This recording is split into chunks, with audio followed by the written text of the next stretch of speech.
What's up, you guys? Welcome back to the New and Experienced Investor Podcast, the podcast that brings real estate investors from all walks of life together. I'm one of your hosts. I'm Alex Barnett. I'm the new guy. And I'm Joe Holmes. That's my cue. I'm Joe Holmes, and I'm the experienced guy or the old guy, whichever you want to say. Do not call him old. If I catch you calling him old, it's going to be a problem. So we're super stoked today. We got Martin Papp in studio with us. He's going to be talking about investing internationally. I know we've had a lot of people come up to us and ask us about that. That's not really, we're kind of local guys. Yeah. I'm like, and then I'll wholesale in Florida. That's like insane. Yes. And then going international, that's like mind blowing. But we're going to be talking to an expert today, so I'm super excited about that. But first, let's talk about the meetup coming up on Monday. Monday meetup at Hangar 24. Martin will be our speaker for the meetup. Sorry to say there is rain in the forecast. And, Not confirmed. Well, Unconfirmed close. rain. Make sure you bring your umbrellas. We're trying to get venue inside like we did last month, but that was for another reason. But anyways, Monday, 6 o'clock, be there sharp with your umbrella, and you'll learn more from Martin. Looking forward to it. All right. Yeah, this is going to be cool. So let's go ahead and just jump right into it. This will be sort of the hors d'oeuvre, the intro, and then, Martin is going to blow your mind on Monday as well. But Martin, thank you so much for joining us today. We're super excited to have you. Thank you. I'm happy to be here. This is fun. Absolutely. Why don't you go ahead and dive on in, let everybody know your background just in real estate and in general, and how you got into investing internationally. Sure. Yeah, it's a long story. I'll try to pick out the highlights of it. So I have always kind of had an inkling to travel and have that international experience, being in new cultures. My dad's from Italy. He's actually living in Italy now, in Tuscany. So when I was little, we were going to Europe a lot. And I had made some friends in college that were from Nepal. And so I ended up going abroad to Nepal during college to work on a nonprofit there where we built a library in a rural village in southern Nepal, right on the border with India. So I was getting kind of that the love and the enthusiasm for like being abroad, being in new cultures. I was thriving in it. And then I graduated in college in 2008 from St. Lawrence University, right into the economic, recession crisis that we had. And I had just read this book called Outliers by Malcolm Gladwell. Highly recommend it. Mm-hmm. And it was, people can get what they want out of it, but the takeaway for me was, it was explaining how success is largely based on not just your personal talents, but on your environment. When you were born, where you were born, who you know, like all have significant factors in how the rest of your life unfolds. And so they had this cohort that was born between 1900 and 1905, and a cohort that was born from 1905 to 1910. And I think that's right. And they had significantly different levels of success for the rest of their lives. And you're like, well, why would those 5-year, why would that make a difference? Like, isn't it about like your personal drive and your own, your own personal skill sets? And the argument was the reason was the Great Depression. There was one cohort that was graduating right into the Great Depression and one that had already been in the workforce. And so it's the ones that graduated into the Depression, where not only did it, at a time when they needed to be building skills, getting a job, they weren't. And that had long-term impacts on their expectations for the rest of their life. So even after the Great Depression's finished, like it's kind of been baked in at when you're in your 20s, like that's when you got to be hustling. That's when you have to be developing new skills and doing things. And so I'm reading this in 2008. I'm graduating. I'm like, ooh, like I need to go somewhere where there's growth, where things are taking off, popping.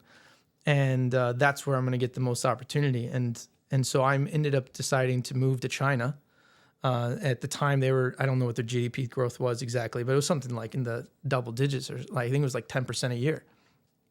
And I wanted to learn Chinese. And so I went and got a teacher's job at a university in Jiangxi, Nanchang, which is a totally random, town it's an 8 million population town. So it's a massive city, but still not something off the kind of the beaten path of what an expat would usually go to. So I was totally immersed, and I ended up learning Chinese really fast that way. Ended up getting married in China, stayed there a lot longer than I thought I was going to be. And I started a company with my wife that was selling modern tea experience to Chinese customers.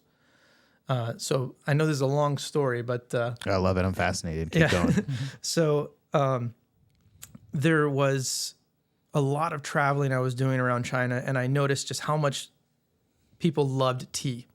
They're huge tea drinking culture, and yet it felt very kind of rigid and baked into the legacy, the ceremonial kind of history and everything. In some ways, limited all the new innovation that was coming out that I was seeing in the United States. How tea was this like cool, modern, fun thing. And they're talking about the antioxidants and green tea from Japanese tea, and you've got non-caffeinated teas like rooibos from South Africa, or you can be like Messi and Suarez that are drinking yerba mate, and so it was very international. It was very cool. You had companies like Tivana doing all this fun stuff.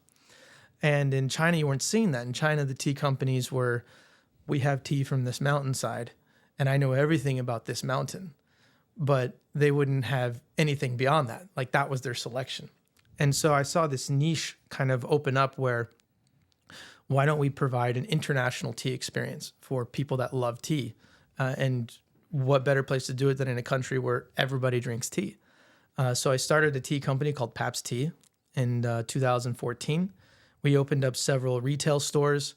This is actually where my real estate experience starts to come in, because we start designing retail spaces as well as cafes. And so I'm starting to get into design, customer experience, dealing with landlords, dealing with city permitting, getting your licenses, then working with subcontractors. And so my real estate actually started from the commercial side. And we were building in renovating spaces in Beijing and Shanghai. And that was going well. We got venture capital funding from a company in Shanghai called Bits and Bytes. And I'm one of the few Americans that I know of that built a startup in China with Chinese money. Like usually what happens is you have expats or foreigners that go and bring a business to China, or they bring a Chinese business to the US. Very rarely do you have an American that's like, I'm going to go to China and completely start from scratch a business there, and for Chinese customers. And so that was pretty unique. I got a lot of attention for that, and a lot of buzz that helped our business grow. And then what happened? Well, before I go to the real estate's domain, we're currently still running that company. I run it remotely now. I have 2 offices in Beijing and Shanghai, and we sell to over 400 locations. These are not all my own stores. We actually closed our stores, and now we sell B2B mostly through restaurants and hotels, namely restaurants like Wagas or Blue Frog. These are for people that if they travel to China, you can go and stay at these, eat at these places, Western cafe chains. And that's been my bread and butter. And that's what allowed me to, we made the business profitable, started really being able to pay ourselves. And with that income, we started buying real estate. And we started with apartments in Beijing. This is renting out short term. I was doing it on Airbnb. Interesting for some people to know that Airbnb actually left China recently. So, Amazon used to be in China. Amazon left too. So a lot of things are changing in the landscape for China. So it's actually harder, I think, to do things now than it ever has been. But that's where I originally got some success. We did some commercial residential spaces like lofts. We did just pure residential. And because we're on a real estate podcast, there's some interesting tidbits here about China. you don't actually own the property. So everything is a long-term lease. They're 70-year leases. And as a foreigner, you can only buy one in the entire country. So that's where it helps to have a Chinese wife. It helps to have a Chinese family that kind of helps you do a lot of the business there. And that was a really good start for us. And then we ended up buying a property in Phuket in Thailand. And we were renting that out through a property management company. We still are. That was also a great experience. Similar issues with owning land as a foreigner in Thailand. You only can do long-term leases unless it's a condo. And but that doesn't stop people. There's still a ton of development and business going on in Thailand. And you can still build houses, sell them, but you're just selling the structure on top of the land, and you're selling the lease as well. And then you have the pandemic happened in 2020. That kind of changed the whole path of my life. I have a 7-year-old son who we decided to have him go to school here in the United States. I love China. I love the fast-paced, but for a child's education, I actually think U.S. is still a great place. You know, and especially Orange County. I mean, I'm in Irvine. You got parks and pools left and right, and that's just very different than if you grew up in an inner city in Beijing, where it's like you're afraid to take your kid outside because there's just cars and bikes and smoke and smog. And so we decided to raise him in the U.S. And where am I going with this? Okay, so the pandemic happened, and my son was going to school here. We bought property here in Irvine. We also did a couple builds in the U.S. too. We did a nice luxury property in West Hollywood that we flipped, so we can get into that. But that's not the broad stuff. But the pandemic changed everything for me because I could no longer travel back and forth. I couldn't run my business in China and then also see my family here and see my son. And I kind of had to make a choice. And so I decided to plant my roots in the United States. I had to learn to run the Chinese tea business all remotely. And it allowed me to focus on other things. So the silver lining of the pandemic for me is I got to spend a lot more time with my son, relocated here. I could not have guessed, but interestingly, I think I left China at the perfect time. It's gotten much more hostile to be a foreigner building business there, at least for now. So I started getting into more stuff in real estate. And so one of the things that we've recently done now is also started buying property in Costa Rica. And love Costa Rica. Could talk about that all day.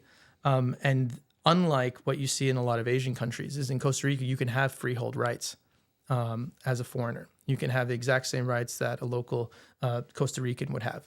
And that's very comforting. And so when you're investing abroad, that's something I'm always thinking about is like, how does this, what are the property laws? What are the regulations? And I'm now building that business. We're bringing on investors. We have a syndication based here in the United States, but then we use those funds to develop short-term rentals in Costa Rica at the moment, but we plan on doing more in Latin America in general. So I saw you were going to talk about Mexico at some point. We could that'll be an interesting to bring up, but I think that brings us to present day. Wow. And then been hanging out with Joe, Yeah. kicking it in Irvine. Let me ask you something. I travel a lot, and I travel to foreign places, but my number one golden rule has always been I do not travel anywhere that if I get in trouble, they're not going to be able to send the Marines after me. Yeah. China, Yeah. Russia. I've been there twice, but that was on an excursion with the cruise line, and we were very closely supervised. Not that I'm going to get in trouble, but didn't you have a concern when you went there in 2008? Like, what happened if you did something wrong, and we'd be talking to you, from a jail cell or something. Yeah. What went through your mind? Did any of that go through your mind? It does. It's It's part of personality. I think it comes down to what kind of person you are. And I just love the adventure of it. Like for me, everything I do is also baked into quality of life. And quality of life for me can be measured in many ways. And one of them for me is always thinking about you only have X amount of years on this planet. And now they tell me. Yeah, sorry, man. And to that point, how do you rate how great of a life you lived? And I think that for me, it's about how much experience can you accumulate that Earth has to give you. So the more things you can go do and try, stuff. and the more places you can totally experience, I will feel that I have lived as full of a life as possible. And not knocking anybody that lives and grows up in the same town or whatever for their whole life. But for me, that's not who I could be. Like I would feel like I'm missing out on way too much. Yeah. So I have the appetite to go to those places. I love it. It's what keeps my mind sharp. You know, I feel like a lot of people as you age, you have a problem of the hardening of the arteries, of where things become rigid. You start to have kind of tunnel vision, the way you think, the way you do things, because you get used to a certain way of life. And by having to adapt to different cultures, having to jump from China to the US, to Thailand, to Costa Rica, I mean, they're jumps. And you have to have your mind flexible enough to be able to withstand all that without letting it stress you out. And so if you're going to go, I'd say that's a really big takeaway actually for investing out of country, is that you need to be adaptable. And if you're not that type of person, then stay local. But if you feel and think you have the skill set to adapt and to get along with people from other cultures and travel, you know, it can help you. It can keep your mind malleable and continuing to create new neural networks and new ways of thinking. And I love that. It's what makes me feel young. It's what makes me feel like I'm maximizing my life here. So my choice to do investment abroad isn't just about the numbers. It's about the lifestyle. So I'm heavily invested in both those things, making money and fulfilling as much experience as I can pack into this short life that we have. But you still have a safety concern up there, don't you? Yeah, you're not gonna like walk into North Korea for no reason just because. Correct. Okay. Correct. Yeah, I've thought about like, would life be okay if I went to prison just to experience in it for like a year or something? And Locked Up Abroad. I've seen that show. And I've decided no. I don't want to do that. No. Well, That's past the limit. But to your point, there are places I wouldn't go. There are countries that I would not invest in. And I did just mention that I do think, for example, I left China at a good time because I don't want to be there at the moment. China in the 2000, like after the Olympics in 2008 till about 2020, there was like this like kind of golden period there where everything was really nice, very foreign friendly. And in China's incredibly safe. Like if you want to talk about crime, I mean, you can walk anywhere in China and not feel your safety is a concern. Mm-hmm. So the big brother fear is valid. Yeah.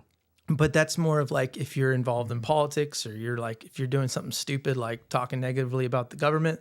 But like in terms of walking around and meeting people, like you don't have anything to be worried about. And I applaud China actually in that regard. It's in most of Southeast Asia in general is quite safe. Yeah. I would say. I think it's a culture. Yeah. I would say Latin America is far more dangerous. Oh yeah, absolutely. Yeah.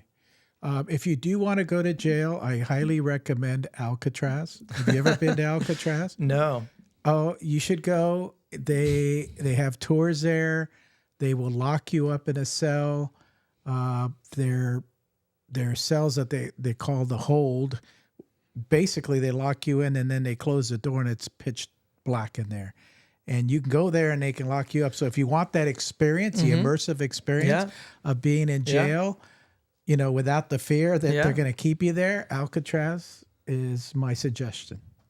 If I have the time, That could be fun. You Yeah. can get a bread It bowl is. afterwards Yeah. too. Yes, right there. That's always the plus. Yeah. Yeah. Clam chowder.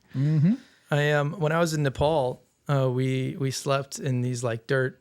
We slept on the on these in these dirt huts, and we ate on the floor with our hands and everything. And we not that that's related to prison, but we had to eat the same food every single day.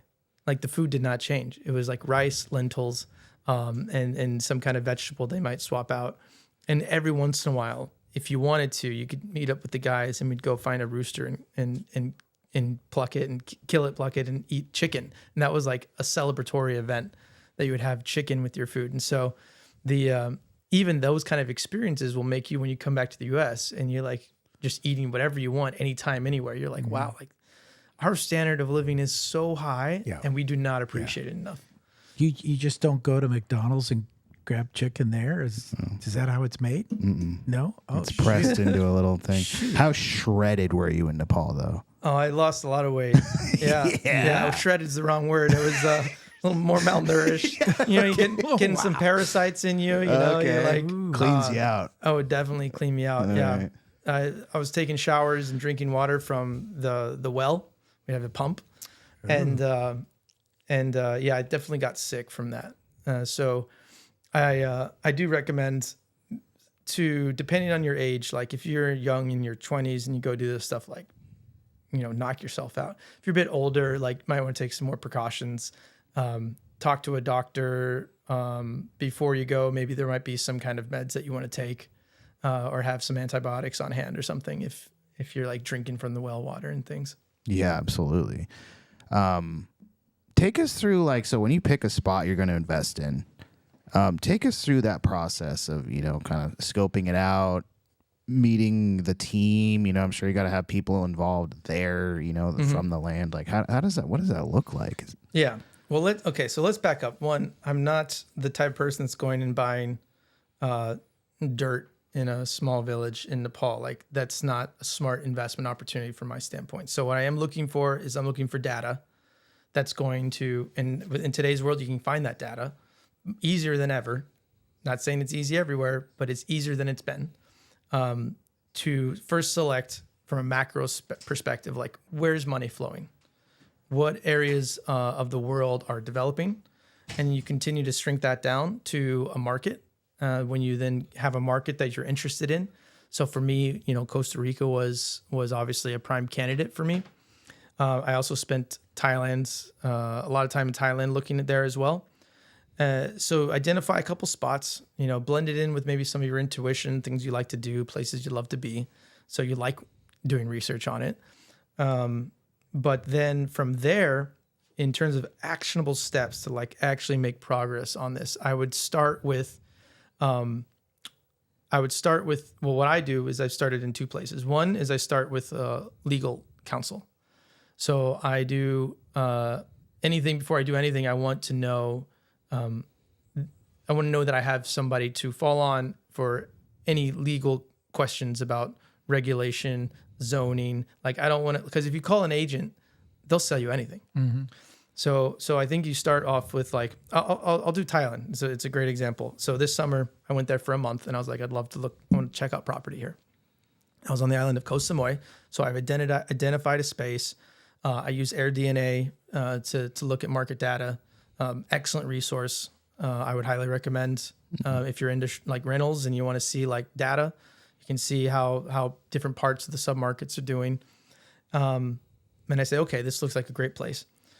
And from there, I then go on. I know this sounds simple, but I literally go on Google and I ask for the top real estate attorneys in the country, or in Koh Samui or in the country, depending on where you are, and look at Google reviews. Look at any type of testimonials that you can find, and look for good websites. I know that sounds silly, but good websites, internationally speaking, imply a level of sophistication that you want. A lot of people ask me sometimes well, what if you don't speak the language? Don't speak the language, speak English, because again, that's a natural default way to make sure you're working with the right people that are bilingual, people that have dealt with international real estate investors. Like that's what you want to go to. You do not want to get into the real estate game in a foreign country via a friend whose aunt has the uncle who's an agent there, and they can hook you up with the right people. Like you will get lost so fast. And so I think it's always about mitigating risk. So how do we reduce risk? We reduce risk by making sure we work with experienced people that are at the top of their game. And so that comes first and foremost. So I'm not going to do anything based off of a personal relationship I have.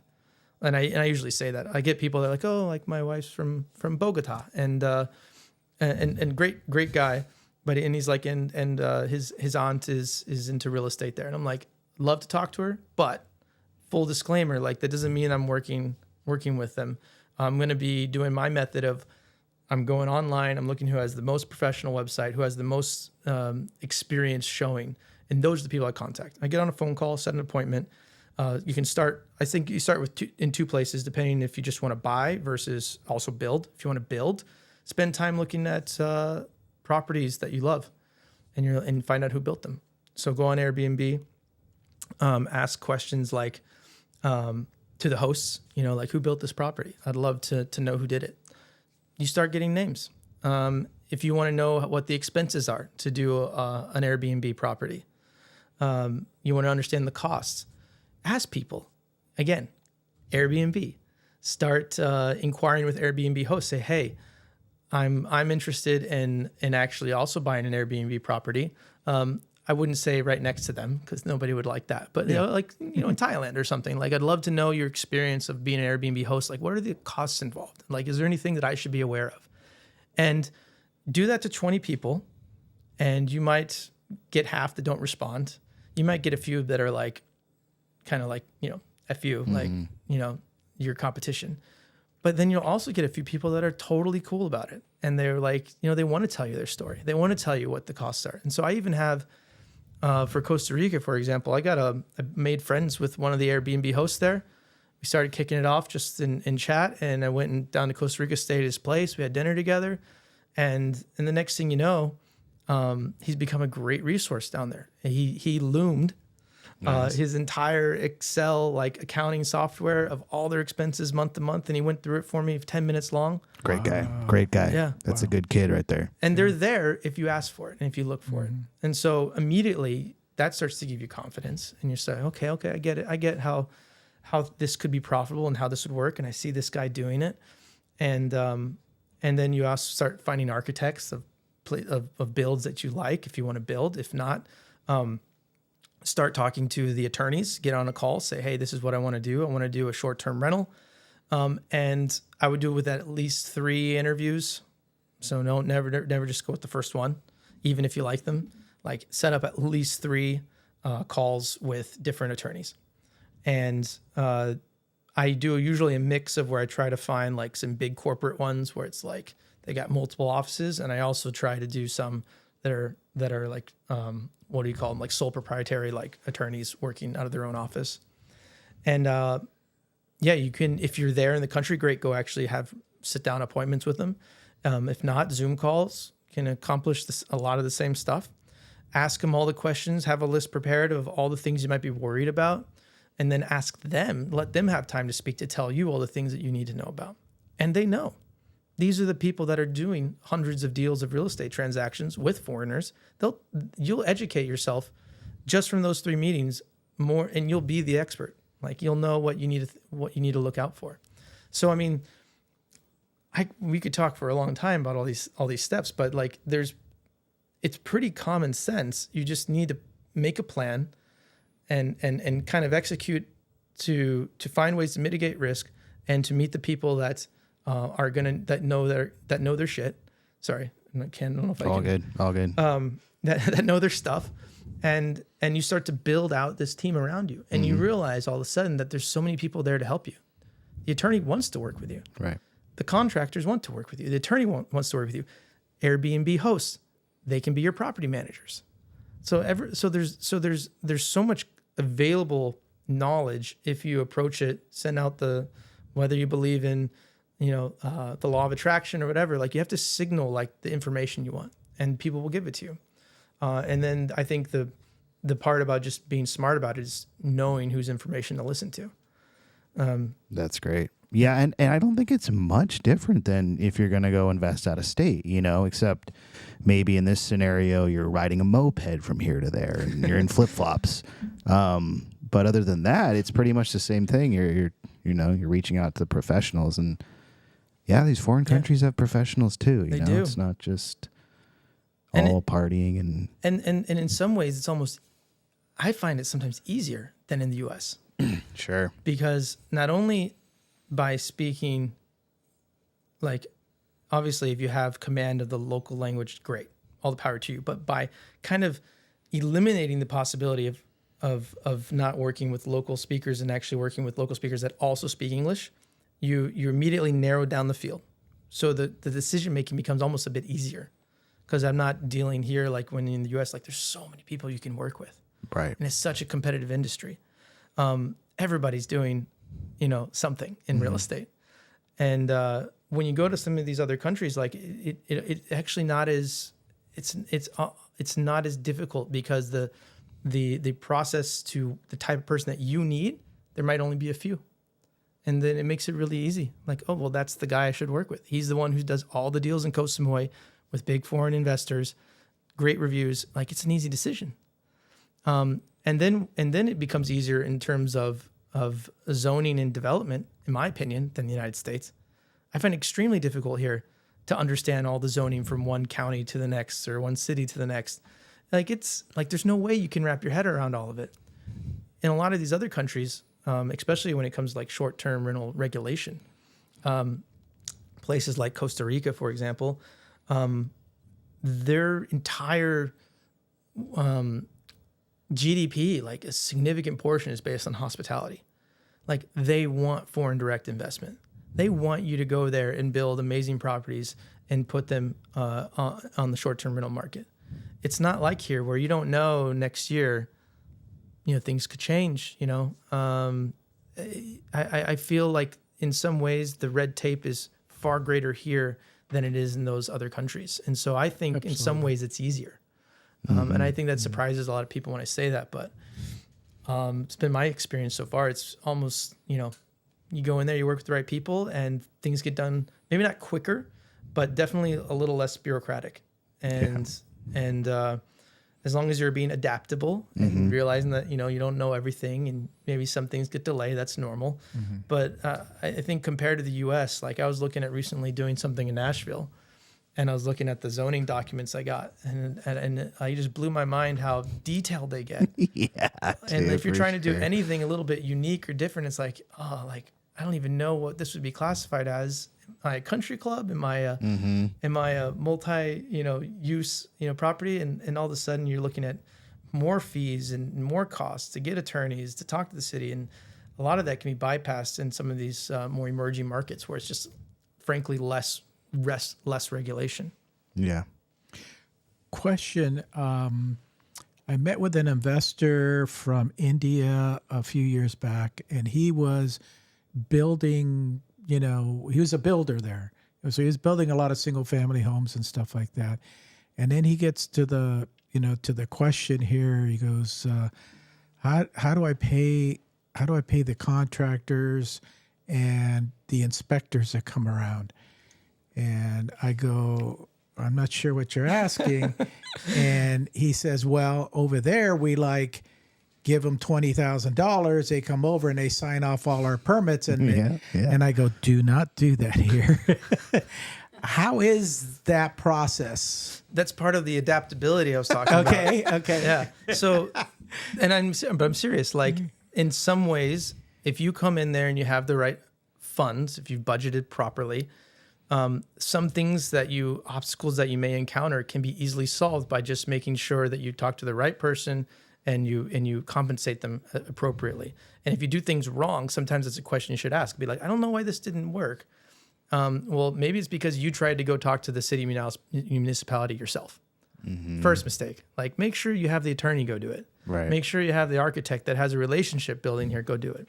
So learning how to be a little hands-off, and don't go in there like a stereotypical kind of like German mindset where it's like everything's got to be like this, like let them do it the way they do it. if you have to pay a gringo price here and there to like, get things done, like that's your power. And so, yeah, sometimes that stuff will happen, but I embrace it. Do you have any Tony Soprano issues? Hire basically somebody that's going to sit around, or they're collecting, something, insurance or whatever. Do you see any of that? I mean, maybe not up front, but I have not encountered anything like that. Doesn't mean it doesn't exist. And again, I think it depends on where you go. But generally speaking, if you're staying in markets that are relatively developed, when I say relatively developed, I mean like I wouldn't go to places like that don't have any foreign investment, and it's less like Nicaragua, and like you're the only one. Like you don't know what's going to happen. Yeah. But go to places that are already being developed. You're seeing a ton of luxury properties being built, and you're like, holy crap, this place is blowing up. And that's where you get the micro industries, there, that you have the attorneys, you have the contractors, they work with foreigners. So you're going into places that are somewhat established, as I think, again, a risk mitigation practice. And that's where you would avoid, I think, the Tony Soprano story. It's like, I try not to get into anything where like I'm the first. Like I never want to be the first ever. Even same with attorneys, contractors, builders. I don't care like how cool it is. Like if nobody else has done something similar, like I don't want to do it. Have you ever had a situation, wherever you're at or whatever, like, you kind of, you think like, oh shit, I shouldn't have done that. Like, yeah, like, probably. I'm sorry. I talked to Tony Soprano in person, and yeah. Have you ever had like a scary feeling, like, yeah, all the time. Because that's the juicy stuff we want to hear. Yeah, that's part of the live your life as if you're going to write a book about it afterwards, right? Okay. Like, embrace those moments without getting in trouble. Let's see what I can say that doesn't like diminish my credibility with you guys. Because I've definitely made mistakes. No, and if anything, it's going to increase your credibility because you're going to tell us, the truth. It's life. I'll give you an example without a lot of details. But a lot of these countries, there's prostitution. And so if you're mixing business with prostitution, that could be gray areas that you might want to avoid. But it happens. Like you're going to be in Thailand, like you're going to be in Costa Rica in your hako or something. Like it's just everywhere, and people are going to want you to be a part of it. And that's where you might start, or drugs, for example. Like if you get anywhere near those kind of circles, you're creating risk. And that might not be directly related to the property at the moment, but what happens when you start to make the wrong friends, who start to know that you have a bunch of money and you have this property, like, be aware of these things. So be on good behavior. If you're going to go party, like, Wolf of Wall Street, go do it somewhere that's not near your house. Go do it in a country that's you're ideally not owning property in, because you don't want that stuff to come and bite you in the ass afterwards. So that's one thing where I've had some experience where I'm like, ooh, probably shouldn't have done that. Probably didn't need to let that person know, who I am or what I'm doing. And then maybe the only other, in terms of risk avoidance, things I've made mistakes with. The only other time that I felt like kind of the Tony Soprano story you're talking about is once I was in India, driving around tea farms in Darjeeling. And this was for my tea business, it had nothing to do with real estate. But I was in a Jeep, and we crossed paths with another Jeep, and like they were talking, and I'm visiting the tea farm here, looking at the tea leaves, and they're like, all right, let's go eat lunch, and the people in the car, we all turn around, pull a U-turn, and I'm like, oh, this isn't part of the plan. Like, aren't we supposed to be doing our own thing? And he's like these guys want us to go, we better go. So okay. Later on, after the lunch, everything was fine. Everybody was super nice, but afterwards, he was like, yeah, that guy's like killed at least like 32 people. Yeah. Wow. Yeah. They're like, you don't want to mess with those guys. Wow. And so there was a bit of lawlessness up in Northeast India, some skirmishes of factions. And so don't invest there. Okay. You buy tea from there, fine. But that's part of the risk mitigation. Like, again, go to places that are safe, that have examples of being, of case studies where you can be like, yes, that they did that well. I'd love to do something like that. So don't go. And if you were going to bring up Mexico, like that's why I'm not in Mexico. Like there's a lot of situations where you have examples of foreigners not only being not in high crime areas, but actual properties being confiscated, like gangs coming into properties and basically kicking you out, and the authorities won't do anything. Oh yeah. And so I think that's going on in Chicago or LA, isn't it? Yeah, really, exactly. Yeah, I think so. So yeah. So, you don't want to go into anything blindly. Like think about these things. And that's why I chose Costa Rica as my place to go at the moment, because they have strong property right regulation, one of the safest countries in Central America. And so Latin America in general, I think, is a huge opportunity. I 100% behind the concept of nearshoring, which is basically taking things that were offshore, like all the manufacturing in China, and they're trying to bring that to places like Mexico. They're trying to bring that places that are allies with the United States. And so I think you're going to see everything from Mexico down to like, Colombia. I think there's going to be huge development over there in the next 10 to 20 years. Nice. And so I'm very bullish on Latin American investment in general. So knowing that, then go find the pockets that your money's going to be safe. In Costa Rica, is the best move like a yoga retreat or a surf hostel? Oh yeah, those would be great. Good. Yeah. I think I've known a few people that like went down there and started a stand-up paddle retreat thing, and I'm like, what? Yeah. Another place I'm looking at too for something like that would be El Salvador. Recently, that country's cleaned up its acts. Like they have I can't remember the president's name. But that's right. Yeah, he kind of came in and took charge. Basically, anybody that had tattoos are now incarcerated.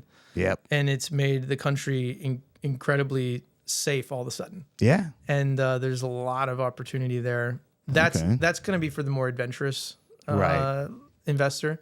Mm-hmm. But if you were somebody that's like thinking about investing for the first time, I would definitely say something like Costa Rica would be like your baby steps. Costa Rica, maybe potentially Belize, something like this. Mm-hmm. And then if you're a little bit more adventurous, I would say Colombia is a really good option. Mm-hmm.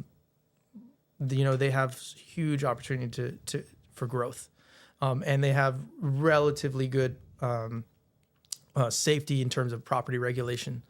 The only thing you need to be careful about is robbery, crime, that kind of stuff. So you need to know where to go, where to be. Don't just be aimlessly walking down the streets. Sure. Having said that, Latin America is not the only place. If you are thinking about places in Southeast Asia, again, extremely safe, way safer than Central America. So if you have the appetite to go to Bali or something like that, like great properties there. Yeah. And you can have great rentals, ton of tourism. That's what I've seen some that are like, they make them so nice, like luxury. Yeah. Like pool inside the thing. And those properties, you make such good ROI because the cost to build there, you're looking at something like $100 per square foot. I'm in. Wow. And then you charge, if you get like a good place with ocean views or something, you charge Westerners Western prices. They're used to, maybe not completely, Western prices, but the ROI the yield is just so much better than anything you're going to get here. So easily, I'd have to ask my friend about Bali because he was the one who was focused on property there earlier this year. But when I was doing all my research for the Koh Samui property and on the island of Kopangan, easily 25% ROI per year yield. Interesting. Yeah. So the only thing you have to be aware of there, in some ways it makes it easier, is that you're not going to get any financing. Right. So it's all cash deals. But it kind of simplifies things too. Then cash. What's wrong with that? Reminder that because of Thailand, you cannot own the property outright. Right. So what you're doing is you're going to get like a 30-year lease, and then you're going to get in the contract you'll have the right to renew it another 30 years, and within that time you can get the structure you build on it can be in your name. You can own that outright. You can do whatever you want with it. You can then sell it if you want, but you sell it with the lease attached.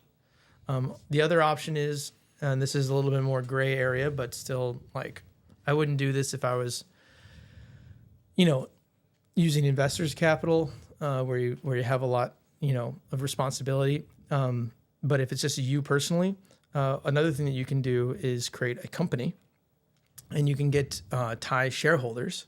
And you can own property if you have a joint venture where 51% of the ownership is Thai.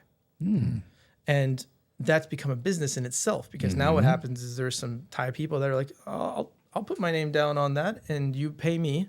And I'm basically become a nominee shareholder. So like, I'm just a shareholder in what's the word? Like on paper. Right. But they don't participate in the ownership. And you would set up things in the contract of the operating agreement of ways to protect you to make sure that they could never take it from you. For example, they write a share transfer certificate that's blank. So at any point in any time, you could, and they give that to you, at any point in any time, you could transfer their shares to somebody else. So they've already signed it. And and usually what you would do is you could hold that onto yourself, or you'd have the attorneys hold on to it for you. So you set up these kind of things to basically protect yourself. I will say that is circumventing the legal system. And so the government does not like that, which is why I would say a little bit more risk involved, because if there was ever a situation where the government's like, that's not cool, like that's not how this was intended to be, right, they could confiscate your property. So if you want to be totally safe, the lease, the 30-year lease is long-standing history, totally fine. And you have to remember, how long is 30 years, especially if it's an investment property that you're renting out. That's a while. Yeah, I'll be Too long for me. Yeah. No. Yeah, if I went and bought a property today, like I could hold on property till I was 67. Yeah. And then I could renew it another 30 years. Like, Yeah. So I think there's sometimes people like, oh, you can't own the property. Like, well, I mean, do the math. Like, Yeah, you'll be good. You'll be good. Yeah. Sell it. You kind of bring it back here. Yeah. If you get caught, though, here's what they don't tell you: it's a full-on Jean-Claude Van Damme octagon fight, Muay Thai style. Is that true? I have no idea what you just said. That's, Thai people are quite pleasant, actually. No, I know. I'm just kidding. I found it incredibly nice. But they do like kickboxing there. I mean, we've done Muay Thai, so yeah. it's like, I know. They like a lot of camps over there, so. Philippines also really cool. Yeah. I love the Philippines. And the Philippines is almost easier in some ways because the English is better. Right. So I think if you're interested in property and you don't have the appetite for any type of crime, like you don't want to be in Colombia, okay, fair enough. Philippines, Bali, Thailand, great places. If you actually want freehold rights, Malaysia, Singapore, you can have foreign freehold rights. But whatever floats your boat. Like there's tons of ways to do it. I think most of the time when people are scared of a country, it's usually like the headlines. It's just like anywhere. Because I went to and toured in Colombia. When I was going to do that, everyone's like, I'm never going to see you again. All right. That's just the last time. And then when we went there, it was amazing. Fun, right? Yeah. It's so cool. Everyone was super nice. Put us up in a nice hotel. Yeah.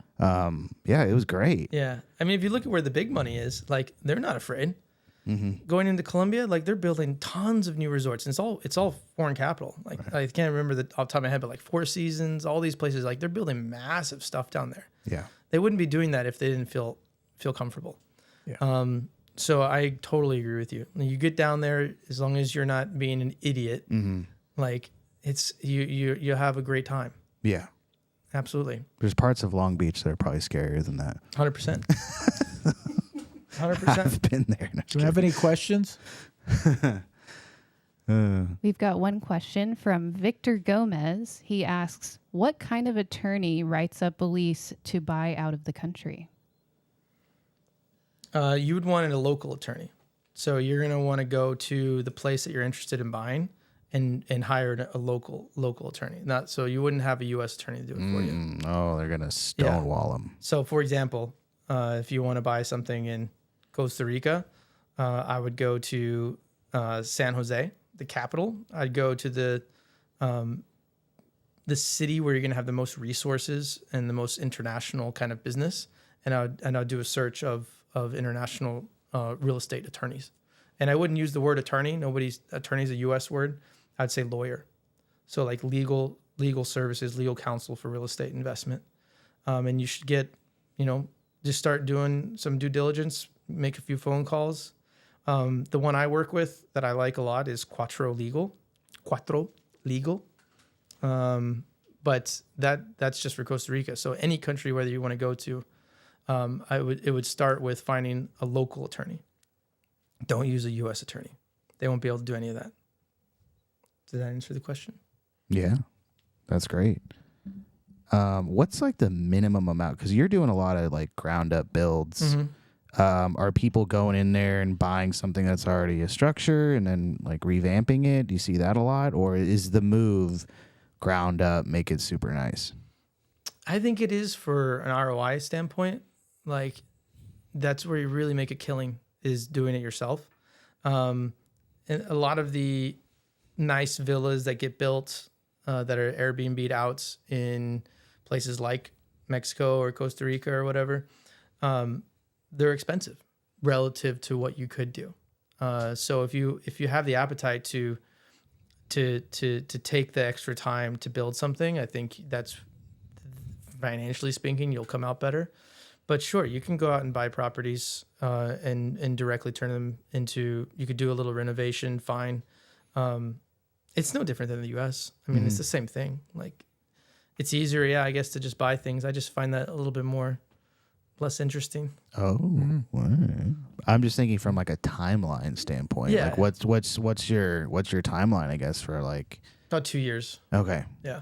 2 years from identifying a property, acquiring the land, working with 4 months to get the designs, construction, and then just about a year. Permitting, something you want to be aware of, but that's again where the attorneys come in. Like, they're the ones who create those timelines for you. You don't have to do that yourself. They'll tell you. Right. Yeah. So the Phuket property that I bought was a straight buy. I didn't build that. Okay. So I mean, I have done that, and it's fine. It's easy. Still made good money on it. We bought it for $500,000. And we can rent that in high season, for a few $100 a night. So Wow. paid for itself. There's a lot of opportunity, guys. You just gotta.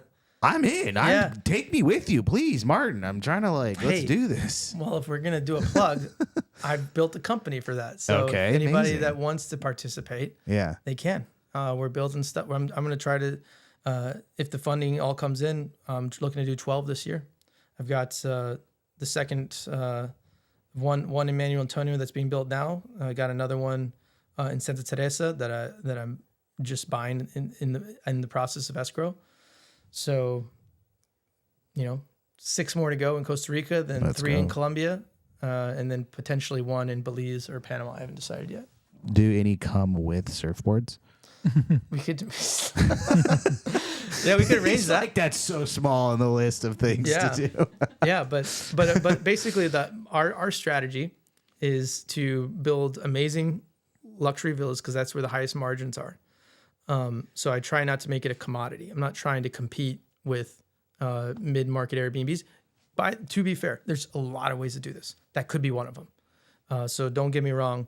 What I'm doing is I'm trying to go higher end to get that extra margin, so we can make 15-25% yields just without leverage, and then with a sale of the property, since you bought it from the ground up, the return there is brilliant. So I'm expecting to in year 7 to have a full exit of over 250% return.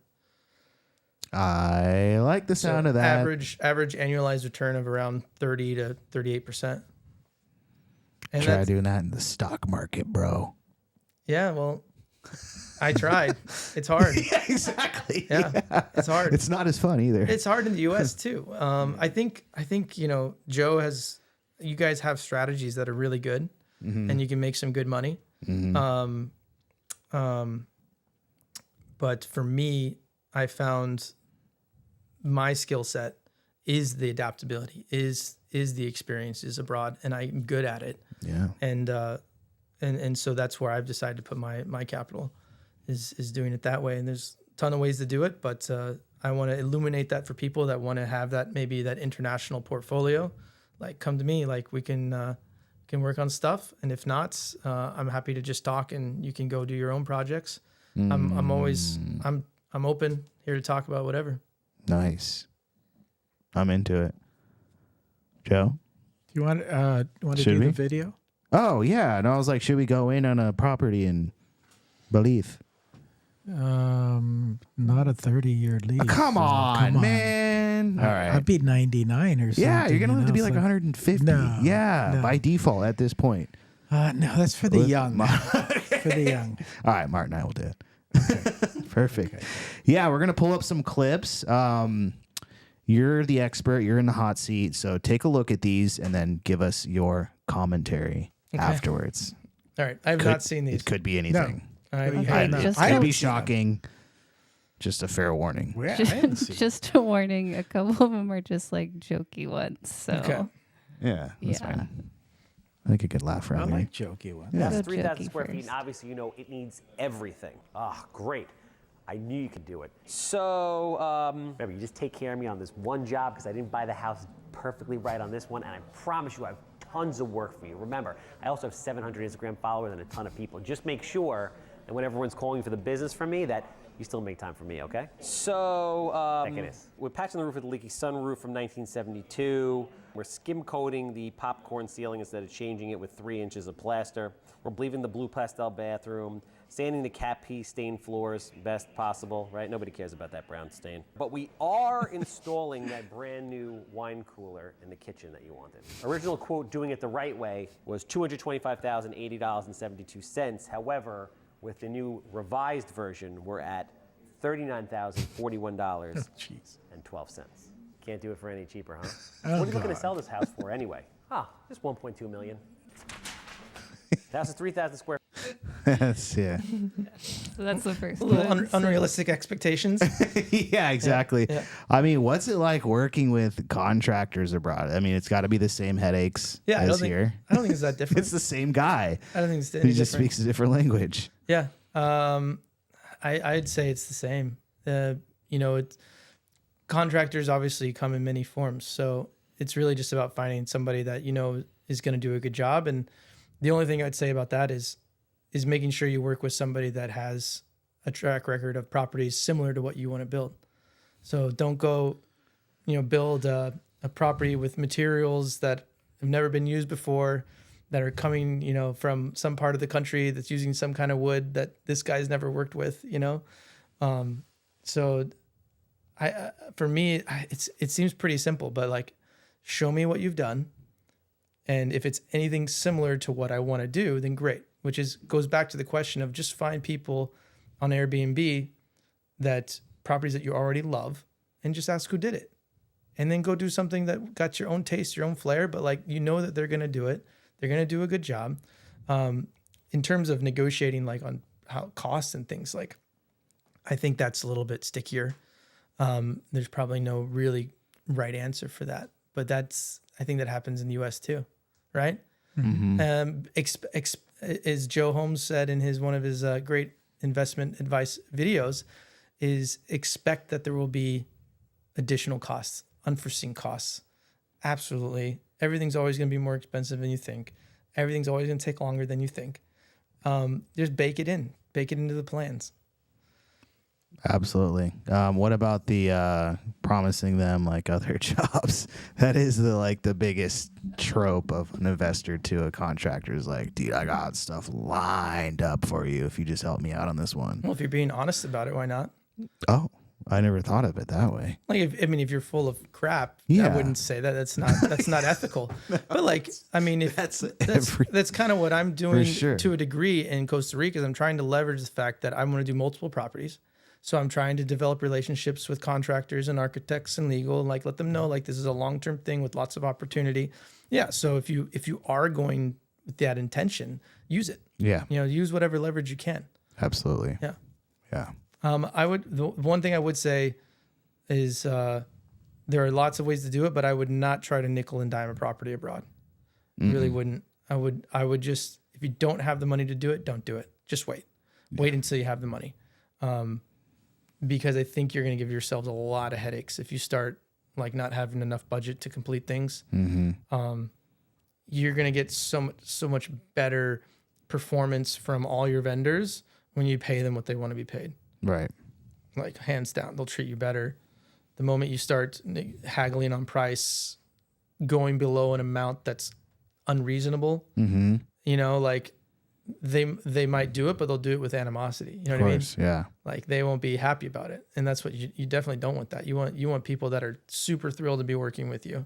And here's the good thing is that being the gringo, being the foreigner that's coming in and paying the gringo prices, it might still feel cheap to us, but to them, like you're one of the best paying customers. Yeah. So you're going to get that extra treatment.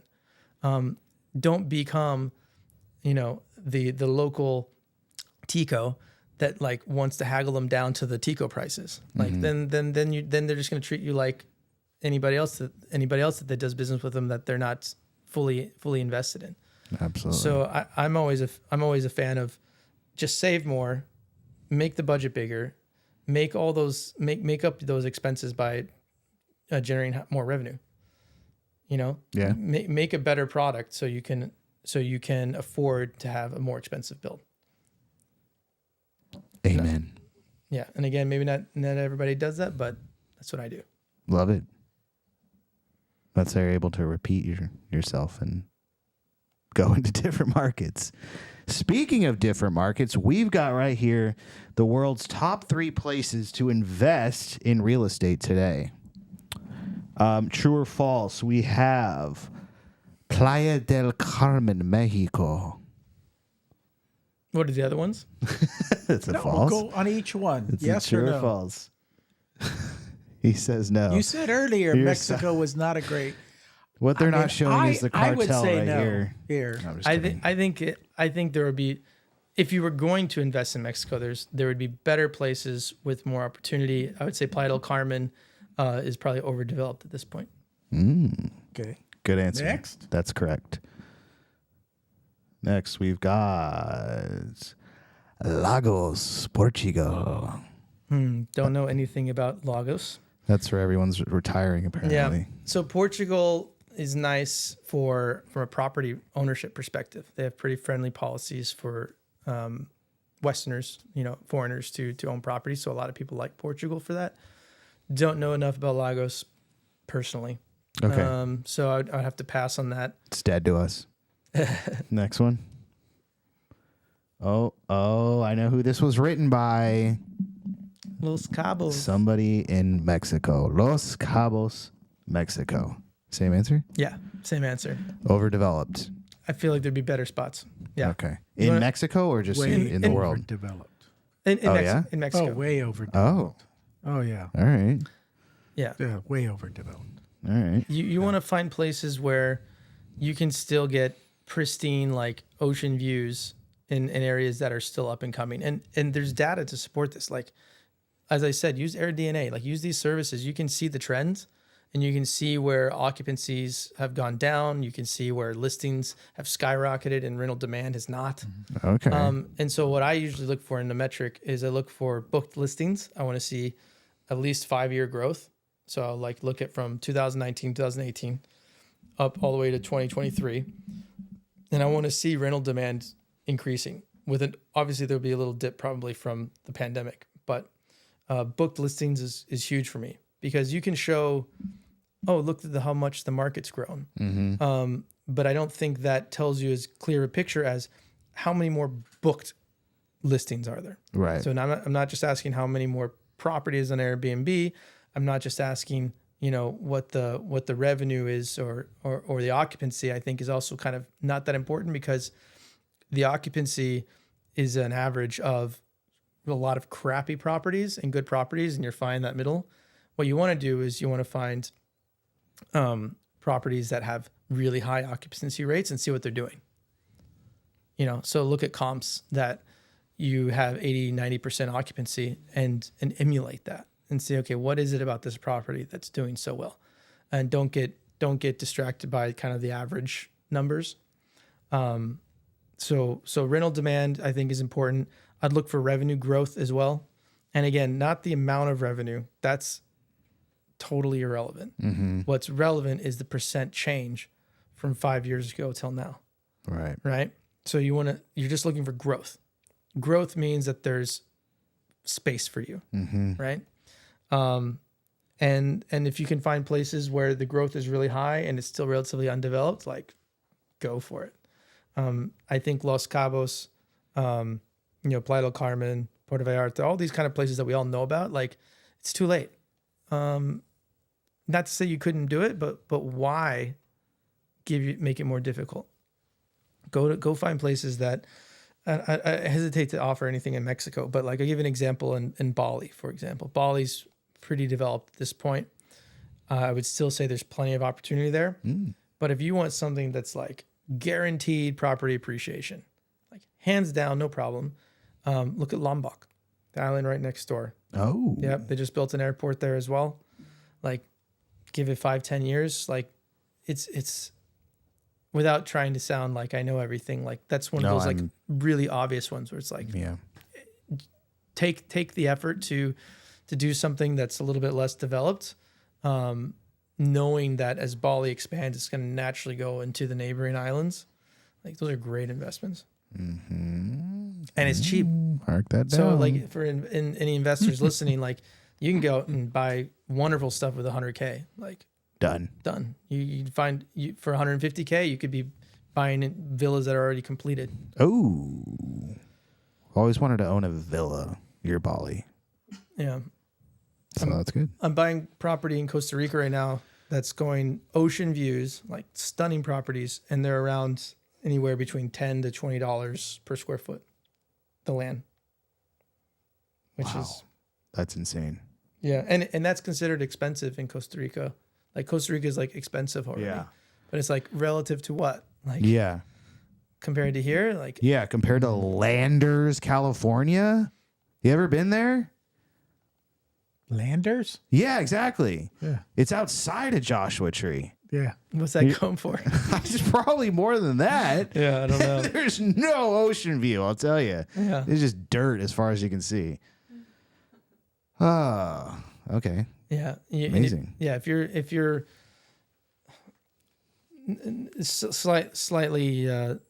slightly detailed topic here, we don't have to go over it in detail, but one thing I was thinking that is worth mentioning is that when you go to these foreign countries and you look at how cheap the property is, you need to not let that deceive you where you're just chasing the cheap price. Because I could go to places like Mexico and Costa Rica and find even cheaper places with great views. You'll see like mountaintops of like pristine ocean, and it's like 5 acres, and maybe it's like $50,000. I'm just saying that. And you're like, oh my God, like, definitely would buy something there, build a house on top. The problem with these kind of properties, and they're all over the place, is that you're not going to have utilities. You're not going to have road access. You're not going to have water, electricity, nothing. And you're going to spend $1 million just to build an access road. And it's going to be delayed, and it's going to take forever. So, and again, this is things that the lawyers should tell you about. These are the questions you should ask. Like, when I go out and buy a property or develop property, like, tell me what I need to know. And that's one of the first things that I think you should be aware of is do not get seduced by great panoramic views. Right. Because they're everywhere. Take the moment to find one that's next to a public road, that's got electricity, that's going to have a bit access to water. It's going to have all the even if it's agricultural zoning, that's okay, but it needs to have the due diligence in place, and that will be more expensive. That's okay. That will be more expensive, like, because of those things. It's worth it, 100%. Oh yeah, because in the long run, like you said, you're gonna be stuck in the mountains, like using an outhouse after you build like a $500,000 resort. I've seen some of those. I don't know what it was, like Land Finder or something, where it's like Costa Rican resort. It's up in the mountains, like a chocolate. They make chocolate or something up there. I'm like, oh, that sounds kind of cool. But it seems like it's out in the middle of nowhere. It's just like all jungle and no roads. Yeah. Like, what do these people Joshua do? Tree. It's basically Joshua Tree. Yeah. Yeah. Public roads is a thing.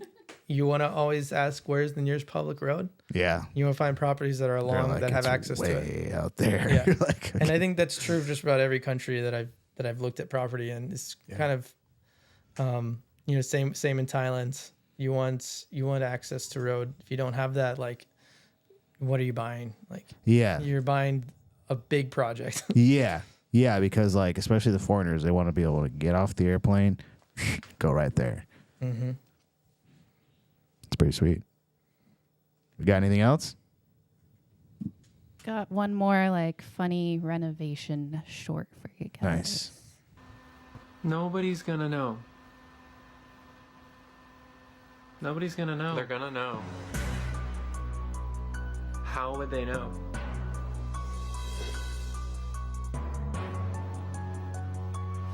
How would they know? How would they know? I can't. Oh my god. I don't even get it. It's supposed to be like stainless steel. It's really silly. I'm Because they sorry. have the what? Yeah, you see this Okay. sometimes where they got the Nobody's stainless gonna know. steel They're gonna know. the oven, mismatched and then appliances. the How white, would they know? and then the white thing. Yeah, it's dumb. Sorry. It's all right. It's fine. It's hard to find good like short real estate content. Everything like I wanted Well, to you ever bring been up. to Martin's channel? Well, No, I'm just kidding. We wouldn't Okay. like pull up your own thing. Don't have anything to show for that. but I tried to find this guy Brad's World. He does flips in Italy, and he will flip these, like Renaissance buildings and villas and estates, and it's really interesting. But all his videos are like 50 minutes long, and I can't just show you that. It's pretty so- amazing, actually. But yeah, that's a channel for everyone. Brad's World. It's Yeah, and then he turns them into like Airbnbs, but they're Yeah. all like from like the 1800s. It's amazing. It's pretty cool. I think I've seen some shorts on it. I would love to do something in Italy, but it would definitely need to be a renovation, not you can't build there. Like, good luck.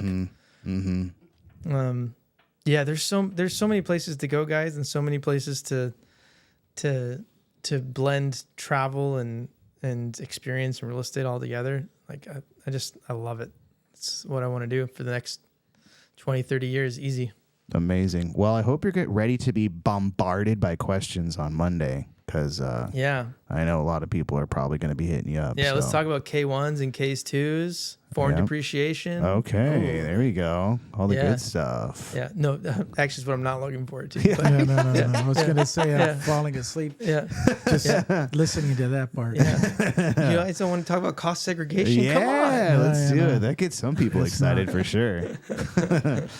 Well, thank you so much, man. This was really, eye-opening for me, Joe. Yeah, Yeah, absolutely. Yeah, so Yeah. it was a pleasure, and like you've already lived like 10 lives in such a short amount of No time. It kidding. seems like so. Yes. It's very inspiring, and Thank you. I'm sure everybody enjoyed it. So appreciate you coming on today, Yeah, no, I appreciate you guys having me. Thank you. and we'll see you on Monday. How can people get a hold of you before then?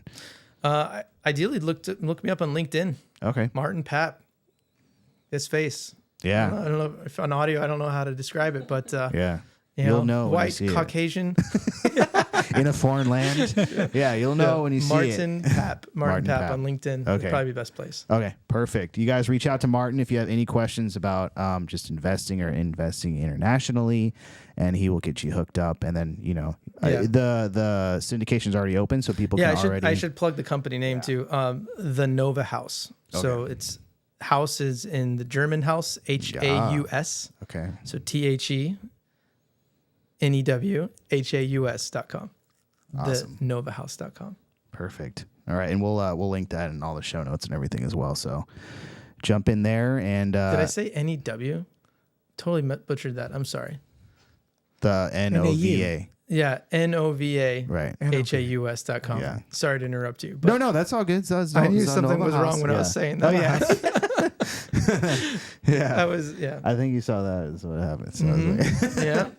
Oh man, that was fun, you guys. So we'll be back here next week, and come out to the meetup on Monday. Martin's going to be covering a lot more things about investing internationally in depth, and you can ask him questions face to face. So Bring your umbrella. bring an umbrella. You're probably not going to need it, but Bring your umbrella. just bring We're it. going to be inside. It'll be fine. Yeah, we're going to be inside, but yeah, we're looking forward to it, and it's always a blast. So thank you guys for joining us today, and we'll see you next week. See you next week. Thank you guys. Bye.